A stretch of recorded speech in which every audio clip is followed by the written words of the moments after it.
Hello electronics first year. Like student, today we are going to be discuss about reactor diode, that is a part of the special purpose diode. ठीक है?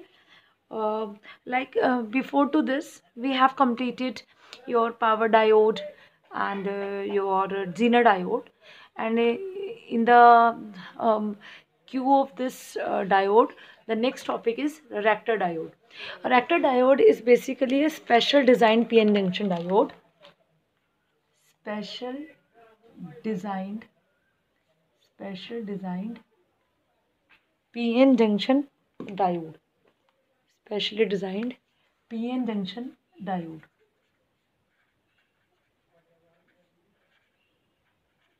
This PN junction diode, ठीक है, ये simple diode से थोड़ा सा अलग है, लेकिन है वही पीएन जंक्शन डायोड ही, जैसे हम पहले भी बात कर रहे हैं. ठीक है, इसको हम किस तरीके से यूज़ करते हैं, इसका जो यूज़ है वो है voltage dependent variable capacitor means ये जो आपका डायोड है, ये डायोड वोल्टेज पे डिपेंड करेगा और एक वेरिएबल कैपेसिटर की तरह क्या करेगा, वर्क करेगा. Getting my point? मतलब ये हर डायोड का अपना अलग अलग काम है. जैसे लास्ट टाइम हमने पढ़ा था जीनर डायोड, तो जीनर डायोड जो बेसिकली यूज़ हो रहा था वो आपका जैसे मीटर प्रोटेक्शन के लिए, ठीक है, वहाँ पे हम क्या यूज़ कर रहे थे, जीनर डायोड यूज़ कर रहे थे. अब जो रेक्टर डायोड है वहाँ पे हम जीनर डायोड यूज़ नहीं कर सकते, और जहाँ पे जीनर डायोड यूज़ कर रहे हैं वहाँ रेक्टर डायोड नहीं यूज़ कर सकते. तो रेक्टर डायोड जो है कि स्पेशल पर्पज डायोड है, ये सारे हैं तो पी एन जंक्शन डायोड ही, क्योंकि हर किसी में पी और एन जंक्शन है, लेकिन डिज़ाइन करने का तरीका अलग अलग है. ठीक है, तो जो रेक्टर डायोड है कि स्पेशल तरीके से तैयार किया गया पीएन जंक्शन डायोड है, जो मैंने फर्स्ट लाइन लिखी है. सेकंड मैंने लिखा है कि ये जो डायोड है इसको हम यूज़ करते हैं as a voltage dependent variable capacitor की तरह. मतलब किसकी तरह यूज़ करते हैं, वेरिएबल का मतलब जो बार बार चेंज हो रही है, जिसको हम चेंज कर सकते हैं, ऐसे कैपेसिटर की तरह हम क्या कर रहे हैं, इस डायोड को यूज़ कर रहे हैं. और ये जो डायोड है वो वेरिएबल कैपेसिटर की तरह काम कर रहा है, और ये वेरिएबल कैपेसिटर की तरह तब काम करेगा जब आपकी ये क्या हो, कैपेसिटर आपका वोल्टेज डिपेंडेंट होगा. अगर आपका कैपेसिटर, ये नहीं कि आप कैपेसिटर को उठा के बना दोगे, है वो डायोड ही, आप डायोड को वेरिएबल कैपेसिटर की तरह काम करवा रहे हैं, और जैसे जैसे आपकी वोल्टेज चेंज होगी वैसे वैसे आपकी कैपेसिटर की वैल्यू चेंज होगी. आपको याद होगा मैंने आपको दो टाइप की कैपेसिटेंस बताई थी पीएन जंक्शन में, एक तो ट्रांजिशन कैपेसिटेंस और एक डिफ्यूजन कैपेसिटेंस. अगर आपको नहीं पता हो, ना याद हो, तो आप मेरे चैनल पे जाके उस नाम लिखा हुआ है, मैंने लिखा हुआ है कैपेसिटेंस इन पीएन जंक्शन डायोड, डिफ्यूजन और ट्रांजिशन कैपेसिटेंस. तो यहाँ पे बेसिकली हम जो मैंने आपको वहाँ कैपेसिटेंस समझाया था उसका रोल यहाँ पे है. वहाँ पे जो हमने ट्रांजिशन कैपेसिटेंस का फंडा पढ़ा था, ट्रांजिशन कैपेसिटेंस, तो यहाँ पे जो आपका पीएन जंक्शन डायोड है वो बेसिकली हम उसकी रिवर्स स्पाइस में आपकी जो ट्रांजिशन कैपेसिटेंस थी वो आपकी रिवर्स स्पाइस में अप्लाई कर रही थी. ठीक है, तो मैं यहाँ पे इसको ये कह सकती हूँ, इस रेक्टर डायोड को, आप यहाँ चलिएगा ज़रा, रेक्टर डायोड, ठीक है बच्चों, वेरेक्टर मतलब वेरिएबल,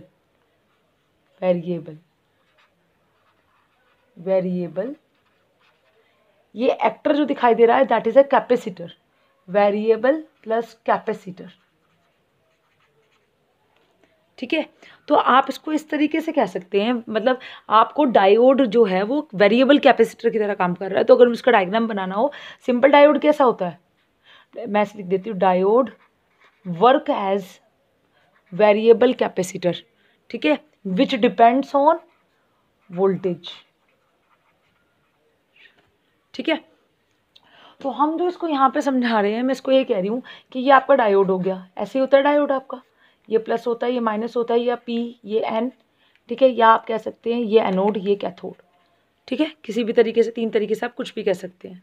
ठीक है, उसके बाद जो आपका नेक्स्ट आता है इसके अंदर, एक मिनट रुकिएगा थोड़ा सा, उसके बाद हम इसमें चलिए, कैपेसिटर कैसा होता है, ऐसे पैरेलल प्लेट्स. अभी मैंने आपको बेसिकली इलेक्ट्रिकल में बिल्कुल जस्ट अभी बताया है कि डाइलेक्ट्रिक फिल होता है उसके अंदर, और ये दो आपकी कंडक्टर प्लेट्स होती है, एक पे पॉजिटिव पोलैरिटी होती है, एक पे नेगेटिव पोलैरिटीज होती हैं. ठीक है, और ये आपकी क्या है, अप्लाइड वोल्टेज है, वोल्टेज आप बैटरी कह सकते हो, कि हम डायोड की बात कर रहे हैं. ठीक है। तो अगर मैं इसको बना के दिखाऊं आपको तो ये कैसे काम करेगा, इसको कंबाइन कर दूं, कंपाइल कर दूं इसको, तो कैसे काम करेगा बच्चों, ये काम ऐसे करेगा आपका डायोड जैसे पहले काम कर रहा था, ठीक है। और उसके आगे आपने क्या कर दिया, उसके आपने आगे कैपेसिटर जोड़ दिया, तो ये इतना डायोड है, ये डायोड कैपेसिटर की तरह काम कर रहा है। तो ये इसका क्या हो जाएगा, ये पी, ये एन, ये प्लस, ये माइनस, या ये एनोड, ये कैथोड, सारी सेम बात है, ठीक है। तो अब आपको समझ आ रहा है कि ये इसका क्या हो जाएगा, सिंबल हो जाएगा, ठीक है। तो अब जो आपका है इसको हम क्या कह सकते हैं, वेरी कैप भी कह सकते हैं, वोल्टेज डिपेंडेंट वेरी वो है, इसको वेरिएक्टर को हम वेरी कैप भी कह सकते हैं, दूसरा नाम इसका वेरी कैप, वेरिएबल कैपेसिटर, नाम वही है वेरिएबल कैपेसिटर। तो इसमें वेरिएक्टर, इसमें वी साइलेंट रहेगा, रेक्टर बोलेंगे, वी और ए साइलेंट रहेगा, रेक्टर। और इसको बोलोगे तो वेरी कैप, इसका मतलब ये कैपेसिटर वेरिएबल कैपेसिटर की तरह काम कर रहा है डायोड, इसमें भी मतलब ये है कि वेरिएबल कैपेसिटर की तरह काम कर रहा है। तो हमको ये भी कह सकते हैं हम कि वेरी कैप कह रहे हैं, या हम इसको एक चीज़ और कह सकते हैं कि ये ट्यूनिंग डायोड है, जिसमें हम चेंज कर सकते हैं। जैसे कोई स्विच होता है, जैसे आपका एफएम का स्विच है, या आपके पुराने जो टीवी होते हैं, आप उसकी वॉल्यूम को बढ़ा रहे हो, घटा रहे हो, ठीक है। तो आप बार बार उसकी, जैसे आपके घर के स्टीरियो सिस्टम में आप आवाज़ बढ़ा रहे हो, घटा रहे हो, तो नोब से, उस गोल गोल स्विच से आप आवाज़ बढ़ाते हैं, घटाते हो, तो ट्यूनिंग कर रहे हो आप, बेसिकली सेलेक्ट कर रहे हो कि कितनी आपको वोल्टेज चाहिए या कितनी आवाज़ आपको चाहिए। तो ये क्या काम कर रहा है, बेसिकली आप कैपेसिटेंस को बढ़ा रहे हो, मतलब आप करंट को बढ़ा रहे हो। इसका मतलब यही हो गया कि ये किसकी तरह काम कर रहा है, ये आपके ट्यूनिंग डायोड की तरह काम कर रहा है। आप इसे कह सकते हो, यहाँ पे लिख देती हूँ, ये ट्यूनिंग डायोड्स की तरह क्या करता है, काम करता है, ट्यूनिंग डायोड की तरह, ठीक है। तो हम इसको ये भी कह सकते हैं, क्या कह सकते हैं, हम कह सकते हैं इसकी जो कैपेसिटेंस है वो वेरिएबल रहेगी, वेरिएबल कैपेसिटेंस किस पे डिपेंड कर रही है, मैंने सबसे पहले बताया वोल्टेज पे। तो आप इसको ये भी कह सकते हैं वोल्टेज वेरिएबल कैपेसिटेंस, मतलब वीवीसी। तो मतलब आप ये कह सकते हैं कि ये पीएन जंक्शन डायोड है, ये वोल्टेज डिपेंडेंट वेरिएबल कैपेसिटर है, हम इसको रेक्टर बोलते हैं, हम इसको वेरी कैप भी बोलते हैं। ये डायोड हमारा वेरिएबल कैपेसिटर की तरह काम कर रहा है, जैसे हम वोल्टेज को बढ़ाएंगे या घटाएंगे वैसे वैसे वर्क करेगा, और ये इसका सिम्बॉलिक डायग्राम है। तो हम इसको ट्यूनिंग डायोड भी कह सकते हैं, इसको वेरिएबल वोल्टेज कैपेसिटेंस भी कह सकते हैं, इसको शॉर्ट में वीवीसी भी कह सकते हैं, वोल्टेज वेरिएबल कैपेसिटेंस, ठीक है। अब जो नेक्स्ट मूव करते हैं हम लोग बच्चों, वो मैं आपको मूव करा रही हूँ इसके अंदर। उसके बाद में आप ये कहोगे कि ये जो आपका इसका जो ऑपरेशन है, the mode of operation depends on the capacitance that exist at the PN junction when the varactor is reverse bias. मतलब ये जो आपका रेक्टर डायोड है, ये भी किस पे काम करेगा, आपका, मैंने बताया आपको हमेशा ट्रांजिशन कैपेसिटेंस का फंडा याद रखना है रेक्टर डायोड में। तो मैं यहाँ पे क्या कह रही हूँ कि जब आपका रिवर्स बाइस होगा पीएन, ये रिवर्स बाइसिंग पे काम करेगा, ठीक है। तो जैसे आपने ये किया, ये हो गया, ये करंट लिमिटिंग रजिस्टर हो गया, ठीक है। यहाँ आपने क्या लगा दिया, रिवर्स बाइस, ठीक है, रिवर्स बाइस पे ये काम करेगा। तो अब हम ये कह रहे हैं कि जैसे ही आपकी अप्लाइड वोल्टेज क्या होगी, अप्लाइड वोल्टेज आप जब वोल्टेज आप अप्लाई करोगे इसमें, तो ये रिवर्स बाइस में है, तो आपकी रिवर्स बाइस वोल्टेज जैसे जैसे बढ़ेगी या घटेगी, क्या होगा इसके अंदर, इस डायोड के अंदर क्या होगा, आपका ट्रांजिशन जो कैपेसिटेंस होगी वो क्या होगी, ट्रांजिशन कैपेसिटेंस होगी, जिसमें ट्रांजिशन कैपेसिटेंस क्या होती है कि जो पीएन जंक्शन है आपकी, ये पी है, ये एन है, और ये बीच वाली आपकी क्या है, डिप्लेशन लेयर है। जो आपके मेजॉरिटी कैरियर हैं वो संधि को क्रॉस नहीं करते, जंक्शन को क्रॉस नहीं करते, ना एन वाले पी की तरफ क्रॉस करते, मतलब आपके जो मेजॉरिटी कैरियर्स है वो क्रॉस नहीं करते। ये क्या करते हैं, अपनी इस डिप्लेशन लेयर से दूर भागते हैं, टर्मिनल्स की तरफ भागते हैं, ये टर्मिनल्स की तरफ भागते हैं, ठीक है, टर्मिनल्स की तरफ भागते हैं। तो आपका आवाजाही तो हो रही है ना इलेक्ट्रॉन और होल्स की, पी में जो माइनॉरिटी कैरियर्स हैं वो क्या है, इलेक्ट्रॉन है, और एन टाइप में क्या है, होल्स हैं। तो आपके मेजॉरिटी कैरियर तो मूव करते नहीं है, माइनॉरिटी कैरियर मूव करते हैं। और जब आपके माइनॉरिटी कैरियर हो चाहे वो मेजॉरिटी कैरियर हो, जब आपके इलेक्ट्रॉन मूव करेगा, ठीक है, तो जब इलेक्ट्रॉन मूव करेगा तो उस केस में क्या होगा, आपका करंट फ्लो हो गई, वो करंट क्या है आपकी रिवर्स बाइस की वजह से है। ठीक है, तो ट्रांजिशन कैपेसिटेंस का फंडा यहाँ पूरा याद करना है कि यहाँ पे जो कैपेसिटेंस, यहाँ पे जो आपका जैसे आप रिवर्स वोल्टेज अप्लाई करोगे वैसे वैसे इस रेक्टर डायोड की, इस डायोड की जो कैपेसिटेंस है वो इंक्रीज हो जाएगी, क्योंकि आपकी डिप्लेशन लेयर क्या हो जाएगी और ज़्यादा बढ़ जाएगी। आप रिवर्स वोल्टेज अप्लाई करोगे तो डिप्लेशन लेयर मैंने आपको बताया था बढ़ जाती है, तो जब आप डिप्लेशन लेयर बढ़ जाएगी तो वहाँ पे क्या हो जाएगा, कैपेसिटेंस आपकी क्या हो जाएगी, वो एक कैपेसिटर की तरह काम करेगा। क्यों, इंसुलेटिंग मटेरियल जैसे मैंने तुम्हें समझाया तो वही तो कहानी है। इंसुलेटिंग मटेरियल बताया कि बीच में तो डाइलेक्ट्रिक हो गया आपका, और यहाँ पे आपकी पैरेलल प्लेट्स होगी, जो मैं अभी समझा रही हूँ, परसों तरसों से समझा रही हूँ, 2 दिन हो गए हैं। तो ये वही वाला काम करेगा जो यहाँ पे कर रहा है। ठीक है, तो ये कैपेसिटेंस हो जाएगी आपकी, समझ आ रही है। तो यहाँ जो कैपेसिटेंस है वो आपकी ट्रांजिशन कैपेसिटेंस। तो हम बेसिकली ये कहेंगे बच्चे इसमें कि आपका जो आपका ऑपरेशन है इसका वो कैपेसिटेंस पे डिपेंड करता है। जैसे ही आप रिवर्स बाइस अप्लाई करोगे, रिवर्स बाइस वोल्टेज अप्लाई करोगे, तो इस पर क्या होगी, इस रेक्टर डायोड में आपकी कैपेसिटेंस क्या होगी, एग्जिस्ट होगी। वो कैपेसिटेंस जो है वो ट्रांजिशन कैपेसिटेंस है। ठीक है, अब प्रिंसिपल ऑफ ऑपरेशन क्या है इसका, अब हम बात करते हैं इसकी प्रिंसिपल ऑफ ऑपरेशन की। तो मैंने आपको बताया कि जो रेक्टर डायोड है वो बेसिकली पीएन जंक्शन डायोड ही है, लेकिन ये किस में काम करता है, आपके रिवर्स बाइस में काम करता है, पहली बात। ठीक है, रिवर्स बाइस्ड में काम करता है, पहली चीज़। दूसरी चीज़, इसकी जो डिप्लेशन रीजन है जो WD है, तो डिप्लेशन रीजन है जो ये वाली बताई मैंने अभी आपको, P और ये हो गई N, ऐसी होती ना, ये बीच वाली इसकी क्या होगी, डिप्लेशन रीजन। विद मतलब चौड़ाई, डी मतलब डिप्लेशन की चौड़ाई जो है। डिप्लेशन रीजन की जो चौड़ाई है वो किस पर डिपेंड करती है, रिवर्स वोल्टेज पे अप्लाई करती है। जैसे सिंपली हम पीएन जंक्शन डायोड में भी करते हैं कि जो हमें जो डायोड मिलता है उसमें डिप्लेशन रीजन पहले से बनी होती है। अगर हम फॉरवर्ड बाइस अप्लाई करते हैं तो वो डिप्लेशन लेयर, इमोबाइल आयंस वहाँ से हट जाते हैं, डिप्लेशन लेयर आपकी वहाँ क्या हो जाती है, छोटी हो जाती है, कम होती चली जाती है। लेकिन रिवर्स बाइस में वो डिप्लेशन लेयर और बड़ी होती चली जाती है। तो यहाँ पे क्योंकि ये रिवर्स बाइस मोड में काम करता है, तो आपका जो इसकी जो चौड़ाई है डिप्लेशन लेयर की WD किस पर डिपेंड करती है, depend on reverse biased voltage. अगर आप वोल्टेज ज़्यादा बढ़ाते चले जाओगे तो डिप्लेशन रीजन आपकी और बड़ी होती चली जाएगी। लेकिन अगर आप डिप्लेशन रीजन कम रखो, वो रिवर्स बाइस वोल्टेज कम रखोगे तो वहाँ डिप्लेशन रीजन ज़्यादा चौड़ी नहीं होगी। ठीक है, इसमें क्या होता है कि जो आपके P और N रीजन है, जैसे इसमें हम इमोबाइल आयंस पहले भी दिखाते थे ऐसे, ये जो इमोबाइल आयंस है यही क्या करते हैं, एक इधर माइनस माइनस है, इधर प्लस प्लस है, इधर डाइलेक्ट्रिक है, तो यही तो कैपेसिटर होता है। कैपेसिटर भी तो ऐसे ही काम करता है। कैपेसिटर में भी क्या होता है, बीच में इंसुलेटिंग मटेरियल होता है, जो मैं आपको अभी इलेक्ट्रिकल में पढ़ा रही हूँ। एक तरफ पॉजिटिव इलेक्ट्रोड होता है, एक तरफ नेगेटिव इलेक्ट्रोड होता है, तो सेम ये है, तो इसको हम ऐसे कैपेसिटर की तरह मान सकते हैं। ठीक है, तो यहाँ पे बेसिकली क्या है, आपका P रीजन तो किसकी तरह, P रीजन और N रीजन किसकी तरह एक्ट करते हैं, कैपेसिटर की प्लेट की तरह काम करते हैं। और जो आपका डिप्लेशन रीजन है, P and N side behave as या work as plate of capacitor and depletion region work as dielectric. ठीक है, यही होता है, आप कहीं से भी खोल के देख लो, कैपेसिटर आपका यही होता है। ठीक है, वर्क एज डाइलेक्ट्रिक।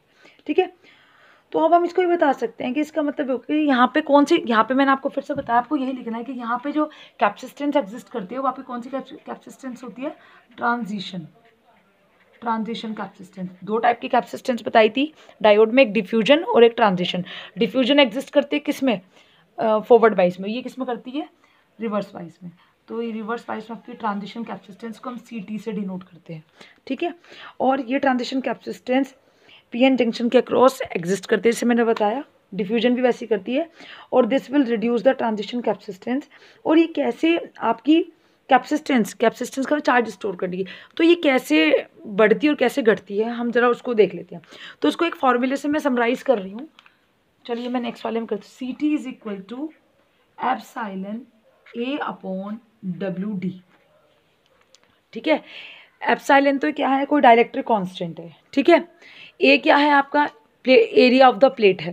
ठीक है। और WD क्या है, चौड़ाई है डिप्लेशन लेयर की, with of the depletion layer, ठीक है। CT क्या है, ट्रांजिशन कैपेसिटेंस है, ठीक है। तो जैसे मैंने अभी आपको फॉर्मूला बताया, CT is equal to epsilon, एक मिनट, CT is equal to epsilon A upon WD। तो क्या मतलब हो गया, एप्सिलॉन, ये तो एप्सिलॉन तो क्या हो गया आपका, कांस्टेंट हो गया। एरिया ऑफ द प्लेट भी आपका पहले से डिसाइडेड हो कितना होगा। अब ये डिप्लेशन लेयर पे, डिप्लेशन लेयर जो है ये कैपेसिटेंस बढ़ाएगी या घटाएगी।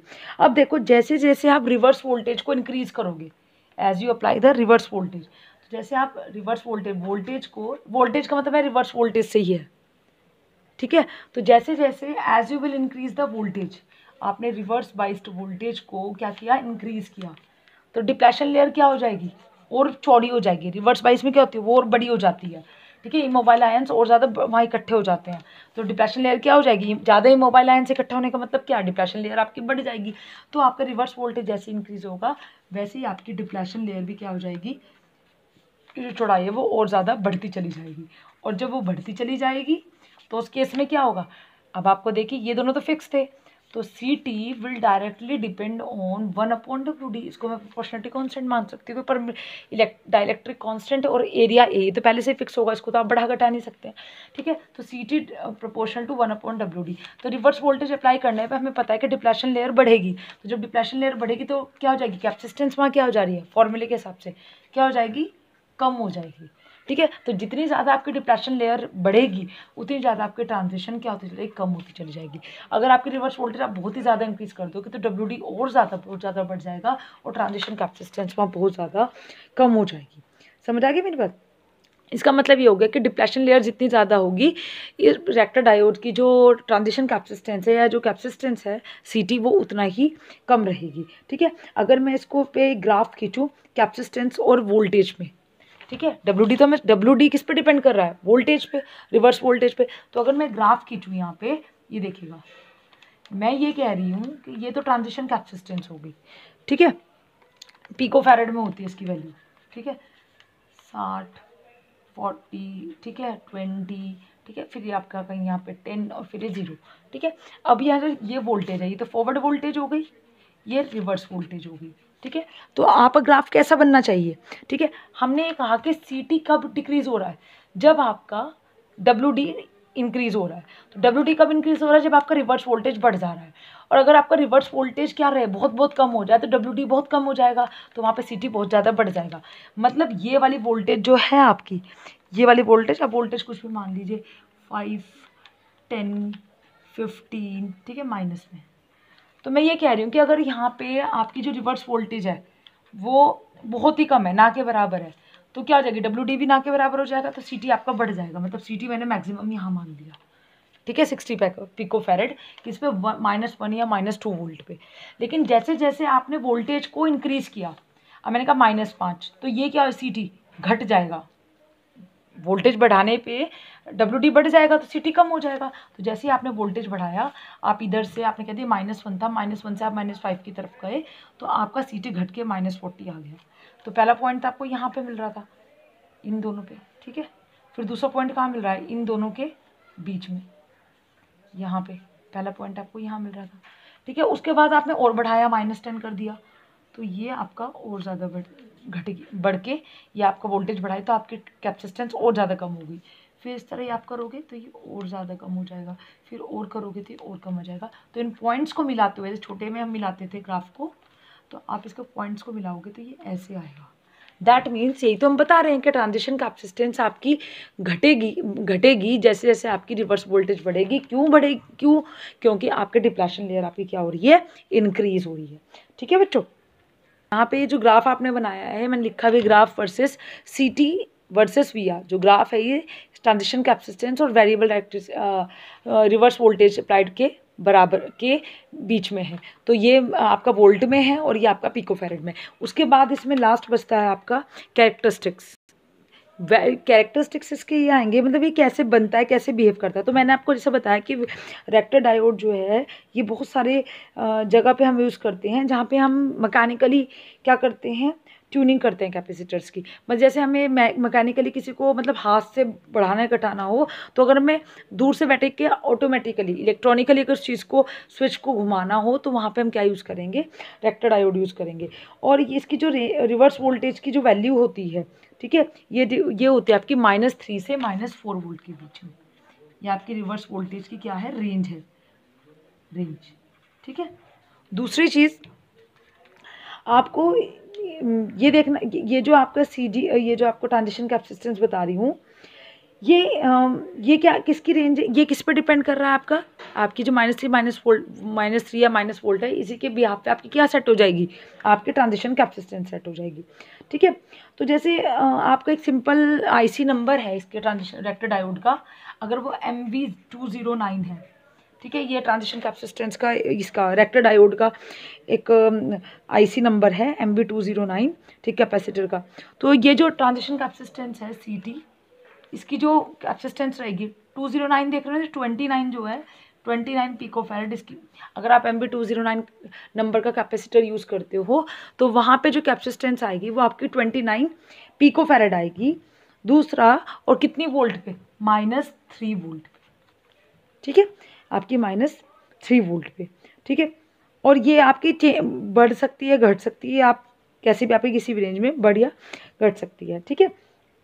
अब हमें समझना पड़ेगा, जैसे मैंने कैरेक्टरिस्टिक्स की बात बताई, तो कैरेक्टरिस्टिक्स में इसको ऐसे समझाऊंगी बच्चों, मैं ये कहूँगी कि आपका जो सिंपल PN जंक्शन डायोड है, उसकी जो डॉपिंग, मतलब ये सब कहानी जो आ रही है, जो डिफरेंट टाइप के आप डायोड्स बना रहे हो, जीनर मैंने कल भी बताया था, जीनर बना रहे हो, पावर बना रहे हो, ठीक है, टनल डायोड बनाओगे, अब फिर रेक्टर डायोड बना रहे हो, ठीक है, LEDs बना रहे हो, तो उसमें सारा खेल होते तो वो सब डायोड ही हैं, PN जंक्शन डायोड ही होते हैं। डायोड का मतलब ही PN जंक्शन डायोड, एक P टाइप और एक N टाइप को जोड़ दिया तो वो PN जंक्शन डायोड बन गया। P और N को जोड़ने पर आपकी एक संधि बन जाती है ना, P और N को जोड़ने पर, P और N को जब आप जोड़ते हो बीच में एक डिप्लेशन लेयर बन जाती है, तो PN जंक्शन, तो सारे PN जंक्शन डायोड ही है। लेकिन डोपिंग लेवल डिसाइड करते हैं कि किस में कितने ज़्यादा इलेक्ट्रॉन रखे हैं आपने, किस में कितने ज़्यादा होल क्रिएट किए हैं डोपिंग से, इम्प्योरिटी कितनी ज़्यादा ऐड की है, वो डायोड के डिफरेंट कैरेक्टर बना देते हैं। जैसे आप कोई फ़ोन लो, आप कहो कि किसी में स्पीड अच्छी है, किसी का कैमरा अच्छा है, तो है तो वो फ़ोन ही ना। इसी तरह डायोड में अलग अलग फीचर्स डाले हैं, तो सारी कहानी किससे है, डोपिंग से है। तो मैं अगर सिंपल PN जंक्शन डायोड की बात करूँ, तो PN जंक्शन डायोड का P और N टाइप, P और N साइड, दोनों साइड जो डोपिंग होती है वो इक्वल होती है, जो सिंपल PN डायोड होता है, मतलब जो डोपिंग लेवल है वो क्या होता है, इक्वल होता है। तो इसलिए जो इसकी जंक्शन, ये जो इसकी डोपिंग प्रोफाइल होता है, इसकी जो जंक्शन होती है वो एब्रप्ट होती है, मतलब इक्वल होती है, एब्रप्ट। लेकिन अगर आप किसकी बात करो, रेक्टर डायोड की बात करो, तो उस केस में P और N डोपिंग लेवल जो है वो आपका क्या होता है, डिफरेंट होता है। वहाँ पे जो आपकी जंक्शन आती है वो अनइवन सी होती है। ये जब आप ऐसा करोगे, डोपिंग लेवल करोगे, तो ये इक्वल आएगी, आपकी जो जंक्शन आएगी इक्वल, इधर मिलेगा इधर। लेकिन यहाँ पे क्या होता है, यहाँ पे आपका जो है डिस्टेंस के साथ साथ विद, अगर आप जैसे मैंने अभी आपको डायग्राम बना के दिखाया, PN जंक्शन, जैसे डिस्टेंस कम होती चली जाएगी, आपकी जो ये जंक्शन है, पे जो आपको जो अब्रप्ट जंक्शन है, ये जो जंक्शन मिल रही है, वो क्या हो जाएगी, डोपिंग प्रोफाइल आपका बढ़ता चला जाएगा। लेकिन जैसे आप दूर तक चले जाते रहोगे, तो वहाँ पे डिस्टेंस, यानी ये क्या दिखा रहा है, ये आपके डिस्टेंस दिखा रहा है, डिस्टेंस फ्रॉम जंक्शन। ये भी क्या दिखा रहा है, डिस्टेंस फ्रॉम जंक्शन। तो आप देखिए, चाहे आप यहाँ डिस्टेंस पे हैं, चाहे यहाँ डिस्टेंस पे हैं, चाहे यहाँ पे हैं, चाहे यहाँ पे, कितनी दूर चले जाओ, आपकी ड्रॉपिंग लेवल है वो बिल्कुल इक्वल है। लेकिन इसके अंदर क्या हो रहा है, रेक्टर डायोड में, जैसे जैसे आपकी डिस्टेंस बढ़ती चली जाएगी, ये डिस्टेंस बढ़ती चली जाएगी, आपका जो ड्रॉपिंग लेवल है वो क्या हो रहा है, कम होता चला जाएगा, घटता चला जा रहा है, एक्सपोनेंशियली घटता चला जा रहा है। जैसे जैसे आप डिस्टेंस आपकी कम होती चली जाएगी, आप जीरो के रियल लाइन के पास आते चले जाओगे, तो ये आपका जो डोपिंग लेवल है वो आपका बढ़ता चला जाएगा, ठीक है। आपको एक छोटी सी बात तो समझ में आ गई होगी कि डोपिंग लेवल आपका बढ़ जाएगा अगर आप क्या करिए, जैसे जैसे आपकी डिस्टेंस कम होती चली, जैसे डिस्टेंस बढ़ती चली जाएगी, आपका डोपिंग लेवल घटता चला जाएगा। और यानी आप ये भी कह सकते हो कि अगर डोपिंग आपकी बहुत ज़्यादा होगी, तो वहाँ पे जो आपकी डिप्लेशन लेयर है वो क्या हो जाएगी, कम हो जाएगी, क्योंकि इमोबाइल आयंस वहाँ पे जो मेजॉरिटी कैरियर्स हैं वो बहुत ज़्यादा बढ़ जाएंगे, ठीक है। और जैसे जैसे आपके डोपिंग लेवल, अगर आप एक हो कि यहाँ पे मेरा डोपिंग लेवल आप कम आ रहा है, तो यानी यहाँ पे डिप्लेशन लेयर आपकी बहुत ज़्यादा बड़ी हो गई होगी और यहाँ पे डोपिंग लेवल बहुत ज़्यादा कम हो गई होगी, ठीक है। इसी वजह से, क्योंकि ये आप यूनिफॉर्म नहीं है, घटती और बढ़ती चली जा रही है, तो इसलिए ये आपका जो रेक्टर डायोड है ये है ना ट्यूनिंग के लिए बहुत बेटरली यूज़ हो सकता है। ये नहीं कि जिधर भी आप स्विच घुमा रहे हो आपको इक्वल मतलब वैल्यू मिल रही है, ठीक, ऐसा नहीं होगा। जैसे मैं आप सिंपल आवाज़ की बात कर लूँ कि आपने एक ट्यूनिंग कैपेसिटर यूज़ किया हुआ है जिसमें आप क्या कर रहे हो, वॉइस को ले रहे हो, जैसे रेडियो रिसीवर में भी हम इसको यूज़ करते हैं। तो अगर आपका वो स्विच ख़राब हो गया तो मतलब वो इक्वल वैल्यू देगा, ना बढ़ाएगा ना घटाएगा। अगर बढ़े हुए पे ख़राब हुआ है तो बढ़ी रहेगी वैल्यू, और घटे हुए पे ख़राब हुआ है तो घटी रहेगी। लेकिन जो अगर अब ये जो आपका ये आपका रेक्टर डायोड है यही काम करेगा, आप अपनी मर्जी से वैल्यू को बढ़ा और घटा सकते हो। यानी इसका जो एप्लीकेशन है सीधा सीधा, इसका जो आप अगर आप एप्लीकेशंस की बात करो कि हम इसका कहाँ कहाँ यूज़ करते हैं, तो टीवी रिसीवर्स में, एफएम रिसीवर्स में, जो आपके एफएम्स होते हैं, ठीक है, रेडियो रिसीवर्स में, ऑटोमोबाइल रडार्स में, ठीक है, सॉरी ऑटोमोबाइल जो रेडियोज़ होते हैं, जो ऑटोमेटिकली रेडियो नहीं तो जैसे आप फ़ोन में भी आपके होते हैं, ठीक है। तो this is all about your varactor diode. Next we will discuss about the tunnel diode. Getting my point? So thank you very much. Whatever the problem you are facing, you can directly ask the question by dropping the message to me, by dropping the message on my personal number, or can dropping the audio message to me. Okay, thank you very much. Hopefully you are enjoying the lockdown by the e-learning studies, ठीक है। So your studies should not be affected. Thank you very much बच्चों.